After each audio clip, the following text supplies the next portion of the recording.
This is the Bob Davis Podcast YouTube channel. This is the channel where I tell you about a audio podcast I did at the bobdavispodcast.com, iTunes, Spotify, and I do different content after I finish an audio podcast for YouTube.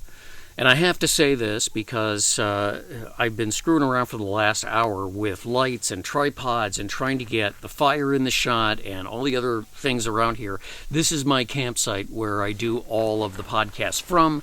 So just getting everything situated has really driven me crazy. And now I don't even know what the content I was going to talk about was. Well, I do, but I have to say this at the beginning of the podcast and the video in order for people to understand what's going on here. So yeah, this is the campsite. Let me just get up so you can sort of see what's going on here. And I got my tiki torches, and over here's the fire, and obviously the camera is right here. So, we go through a whole thing with lights and everything else. And it takes a fair amount of work. And it's creative work, and this is what this podcast is about. The most recent podcast I did, Winning with Procrastination and Laziness, because in sort of a tongue-in-cheek, fun way, I am making an effort to sort of give people permission to kind of procrastinate and be a little lazy, because I am noticing an awful lot of posts on social media as well as people that I know talking about how difficult this rat race world that people are in the corporate world can be. Part of it, I think, is probably higher prices, and families are struggling because they have now higher prices and they feel like they have to work, and so they don't want to take time off, or they don't want to quit a job or something, because you kind of need two incomes right now with prices as high as they are for houses and so forth. I don't know how busy people do it. But in this podcast, it's pretty carefully constructed, and I won't be able to do what I did in the audio podcast and this video podcast, so I'll probably jump around a little bit. But I spend a lot of time out here, day and night by the lake. In fact, as a nomad, I spend a lot of time out here. I spend a lot of time outside. And it's one of the great things about nomad life that is so great is that it's one of the great things about nomad life that's great is you are outside a lot. And I'll tell you, the sort of germination of the idea of this podcast was I just spent a lot of time out here by the lake and being outside, and I got into this whole weird thought process about time and how somebody that's 10 years old thinking about something that happened 5 years ago is reviewing 50% of their life. Somebody who's in their 50s or late 40s or early 60s thinks about something that happened 5 years ago, and they're reviewing only a portion of their life. The great psychiatrist, psychologist Carl Jung talked about his feeling that people that were over a certain age, usually past middle age, needed to devote more of their time to self-analysis and sort of processing all of the experiences that had built up in the mind over most of their life. And I agree with that, and I think if you are in your 40s, if you're in your late 30s, you're sort of feeling that sort of coming on. At the same time, there is this cult of productivity out there that says we have to be more effective, we have to be more on the team, we have to be more list-oriented, we have to accomplish more if we want to be successful. And of course, we all have to be incredibly successful. In fact, we have to be in almost the top 20% of earners today to afford a home, to afford college for our kids, to afford 2 vehicles, sometimes 3 vehicles if the kids are older, and all these things that we have come to associate with so-called middle-class life in this country. Now, back in the day, books like The Man in the Gray Flannel Suit and Babbitt, whatever it was called, Babbitt's Run or something like that, I can't remember, talked about the rat race and talked what they literally called the rat race back in the 60s and early 70s. And you saw a lot of books written about people trying to get loose of the rat race and the work atmosphere that was driving people crazy. Literally, their whole lives were falling apart and unspooling before them. And they talked about the grayness of corporate life in those days. corporate life today is really just sort of a nightmare of ineffective leadership, overly indebted companies. There's a lot. 2,000 companies in America are considered zombie companies, and those are the ones that are publicly traded. There are a lot of small businesses that are functioning on debt, and they're not making money, and so it makes the atmosphere at work very difficult for a lot of people. If you're lucky enough to work with a really good company, then you know what it feels like to be valued and to be included and all of that. Most people are not working for the top 5 or top 6 or top 10 best managed companies. Just because a company is big doesn't mean it is well managed. So I really don't have time in this video, and I wouldn't even have time in a podcast to go through a whole list of what I consider to be well managed companies. But I think anybody watching this video that is interested in the topic of sloth and procrastination would understand talking about the corporate world. So it's a nightmare of Zoom conferences and quote-unquote accountability, except the people at the top are not accountable for the debt. And gobbledygook corporate goals and gobbledygook management speak. There's a lot on Instagram and Facebook Reels or whatever they're called, and YouTube and TikTok from people who really are lampooning this lifestyle. And they're not all Gen Z. I think there's a lot of boomers still in the workforce that feel this way, and I think there's a lot of Gen X people still in the workforce that feel this way, and certainly millennials and Gen Z. Gen Z is becoming famous for asking for paid time off and things of that nature. I think there's a corporate problem. I think there's a business problem, and that I don't have time to talk about, but that's one of the things that is creating sort of this new concern about the rat race, the hamster wheel, life in this kind of an environment where you're constantly struggling to keep up.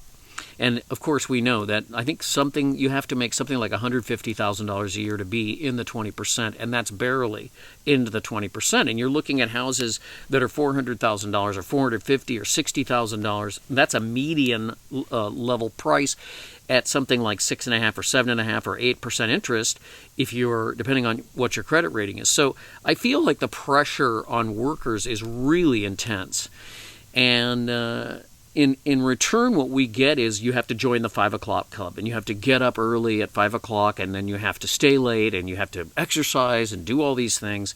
And we get to the point where time is super compressed. So in the podcast, available at the BobDavisPodcast.com, I talk about what I'm using the term natural man. Now, natural man, unfortunately, has a connotation, a religious connotation, which is man without God or without a spiritual impetus. I'm talking about really primitive man. People who were hunter-gatherers, whether it was the Celts or, let's say, the Plains Indians, but there's plenty of other examples of hunter-gatherer cultures who marked time with the sun and the moon. Now, the moon just went down, so it would be time to finally go to bed with the moon just going down, or getting up with the sun.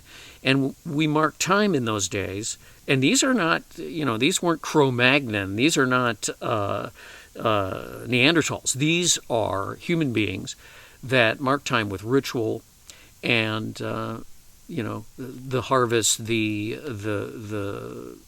equinox, and so forth, so that they knew what they had to do. Now they knew, but these rituals helped mark the time. And this was not a time where life didn't have meaning or there wasn't purpose. There's a lot to be done. The tribe had to be moved occasionally. Hunting had to take place.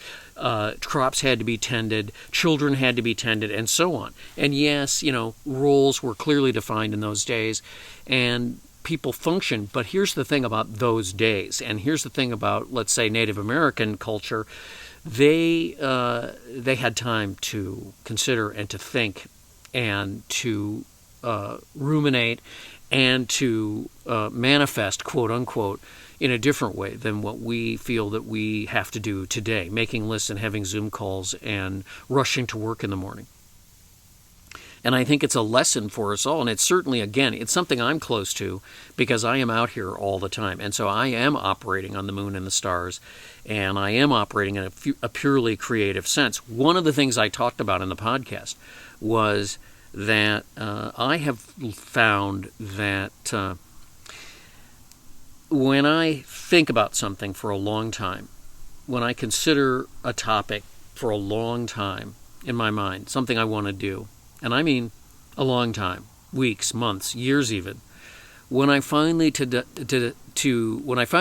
to move into action, it seems to come together as a plan a lot better. And I think that's important. And so this is why I did this podcast entitled Winning Through Procrastination and Laziness, because you have to leave room for randomness. You have to let your mind sort of rest and to let things spread out to the point where your mind actually works on a problem and you don't know that your mind is working on the problem. It's kind of like when you go on vacation during the winter and you go down to the islands and you're out in the ocean and you're on a boat or you're on the beach and you're sort of swimming in that blue water, and for a minute you kind of just forget. And you get back to work 8 days or 10 days later and you have a different idea about how things should be done, or you find yourself being more creative. Well, that's what I'm talking about, except we don't do it enough. We don't give time to turn everything off, and I'm as much of an offender as anybody else is with too much screen time. We don't give the time necessary to just quiet, turn everything off, turn the TV off, turn sound off, turn the music off, and just let your mind think. And it isn't like you sit down and meditate. I don't mean meditating. Meditating is one thing and it's good. I'm not saying meditating is good or doing yoga isn't good or taking a hike with the kids isn't good. But I'm talking about giving yourself a long time to consider letting your mind sort of just spread out and think so that you have a little break. And I mentioned that even in the early industrial era, from about 1890 until 1920, when life did speed up for people, if you have ever had the opportunity to rent an apartment in a 1920s building that hasn't been renovated, there aren't too many of them these days. But there used to be a lot of these buildings that they'd never gotten to renovating. And when you got into the apartment that you were looking at, you might have noticed there really isn't a lot of cabinet space because those people didn't have a lot of stuff. They had a couple pairs of slacks, a couple of suits, a couple of dresses.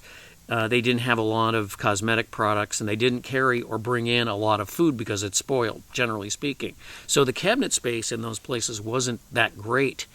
But they had time on the way to work, whether it was on the train or in a bus or actually driving, because in the early 20s the cars didn't have radios, to just think, to just, again, sort of, I hate to use the word ruminate because it can be negative as well, but a chance to just let your mind wander. And then you start to develop these weird associations. You think differently. I think differently now than I did when I was doing something, working 14, 15 hours a day down at the radio station doing morning drive. And I got up at 5 o'clock in the morning, and I will never do it again because I was a different person, and a person I didn't necessarily like. This is my venue. I prefer to be up all night and to just sit here and look at the stars and the moon and walk out over the lake and kind of just take it all in. And I feel like I'm much more creative now than I used to be. And I'll tell you something else. I don't know if you're familiar with Myers-Briggs. Most people who are in business have taken Myers-Briggs a bunch of times. And I used to be more of an extrovert. Now, the Myers-Briggs is on scales, so I'm not about to tell people I'm an introvert. But I actually tested as an introvert recently in one of those tests, an INFJ. I think it's INFJ. Yeah, INFJ, which is kind of rare because the way my mind works has changed due to the fact that I am out here all the time. So that's just an example. The more time you spend outside with the moon and the stars and the sun, the more time you spend outside just thinking and spending time with yourself, the more time you will have to think and to plan and to consider all the things that you're working on. And I think you'll be more effective. I mentioned in the podcast that Queen Elizabeth built her empire by procrastinating, because when she became the queen, her father, Henry VIII, had spent all the money, so there was nothing left in the coffers. And she couldn't afford to have a war, so when people would come in and suggest that they have a war with somebody, which happened a lot, she would say, well, I'll think about it, and then she would just never do anything. And in that way, she was able to build up the coffers of the crown to the point where things could start working. So procrastination has a value, and it is a tactic. It is a tactic if it's used properly. And certainly being lazy can result in a sharper creative process for people. And if you're an artist, if you're in the arts, if you're in media arts, or if you are a painter, or if you are a designer of some kind, then you know what I'm talking about. You know that you really have to rest your mind in order for you to be creative. Because I define creativity as taking two things that existed, putting them together to create something completely new. So that's creativity. It's taking this over here and that over here and putting it together. So it's taking country music and rockabilly and putting it together and making rock and roll, let's just say. Or it's putting blues and country together to make rock and roll. So creativity is not something you can do when you are sitting in front of a computer screen all day and you are answering emails that are mind-numbing, and you're in mind-numbing Zoom calls, and you are pursuing some corporate goal you don't understand, and you don't even know what you're supposed to be doing at this place. And, there's a fair number of people who are pretty high up on the executive chain, and they're getting paid pretty well to basically not do anything. They're getting paid to open and close a gate, or they're getting paid to not rock the boat. They're there and they're a placeholder, or they're somebody that they're going to fire if there's a problem, and that's what they're getting paid for. And believe me, I've seen that too. And I want to make another point. I mentioned 14-hour days. I'm not opposed to hard work. In many of the things I've done in my whole life, I've worked 14, 15, 14 hours, 12-hour days regularly for years. And let me tell you, after a while, it gets to the point where you have such tunnel vision, you cannot see your way out of a certain way of doing things. And what will happen is, often your subconscious, the shadow person, will create a crisis that results in your termination, because you were way too focused and taking things way too seriously, because you spent too much time constantly working in a certain way. So it's a good idea to develop systems, and it's a good idea to be able to execute those systems, and it's a good idea to be able to work hard when you need to work hard. But so often we are not given the opportunity to just unplug and not do anything. And I think that's why people are asking for being able to work at home or remote work. And I think it's a real key reason why people are starting to look at alternative lifestyles, because they're going to take the bull by the horns, especially younger people. And they're not going to put up with this, because they see, in a certain sense, they see the futility of it. And if the companies are not well run and they don't have a good goal structure, and it doesn't make sense to the people who work there, how can you blame people for saying, I'm not going to do this. I'm going to find some other way. I'm going to find another lifestyle to lead. And at a certain age, you say, if I don't do this, then I'm never going to do it. And I don't know if I can live my life as, some guy that just gave up and surrendered, let's say. I mean, I certainly went through that. I certainly had that mindset. And of course, now I'm a bum. Now I live in a truck and I drive around the country. And people say, well, you should do this and you should do that. And I say, what? And give all this up? This is my living room, So it's funny. It's meant to be funny. It's meant for people to think about, and I hope you think about it. I'd love to hear what your corporate situation is, or what your work situation is, and where you think it's going. And thank you for listening, and thank you for watching on YouTube and subscribing. It's been going great lately. I really appreciate the new subscribers. We're coming up on another turning point here pretty soon, and I'm really excited about that. I appreciate the views and the likes, and of course the comments and any shares. So check out the podcast at thebobdavispodcast.com. Spotify and iTunes. You just type in the Bob Davis Podcast, and right here on YouTube. I'm probably going to turn the light off because the bugs are starting to circle. Thank God I got the tiki torch lights with the what's the stuff that gets rid of the mosquitoes that goes in there, and the fire helps. The smoky fire also helps, but it looks pink in my monitor. I don't know if it looks pink to you, but at least we got the fire in. Thanks, and have a great weekend.